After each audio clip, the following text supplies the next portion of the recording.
بسم اللہ الرحمن الرحیم وبہ نستعین وصلی اللہ علی النبی الکریم اما بعد۔ اس وقت آپ حضرات سے جو بات کرنے کا موقع مل رہا ہے، ہم اس پر وزارت الاوقاف کا شکریہ ادا کرتے ہیں، اور وہ موضوع اکل حرام کا ہے۔ شریعت میں حلال مال اور حلال چیز کھانے کی جو تاکید کی گئی ہے، اس کی وجہ یہ ہے کہ اعمال کی قبولیت کا مدار اسی پر ہے۔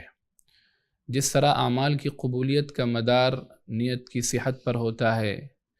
ارکان اور شروط کی صحیح ادائیگی پر ہوتا ہے، ایسے ہی اعمال کی قبولیت کا مدار اکل حلال پر بھی ہے۔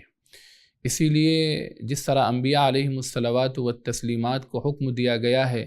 کہ یا ایھا الرسل کلوا من طیبات ما رزقناکم واشکروا للہ ان کنتم ایاہ تعبدون، اسی طرح پورے انسانوں کو اکل حلال کھانے کا حکم دیا گیا ہے،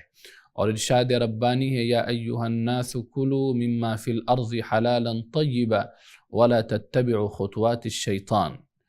اور اگر کسی نے اکل حلال کا اہتمام نہ کیا اور وہ اعمال بھی کرتا رہا تو عند اللہ اس کے اعمال مردود ہو جاتے ہیں۔ کما جاء فی الحدیث الشریف رب اشعث واغبر، کہ بہت سے لوگ لمبے لمبے سفر کرتے ہیں، آسمان کی طرف ہاتھ اٹھا کر یا ربی کہتے ہیں، مأکلہ حرام ومشربہ حرام فغذی بالحرام فأنی یستجاب لہ، لیکن ان کا کھانا، ان کا پینا، ان کا لباس حرام ہے تو ان کے اعمال کہاں سے قبول ہو سکتے ہیں؟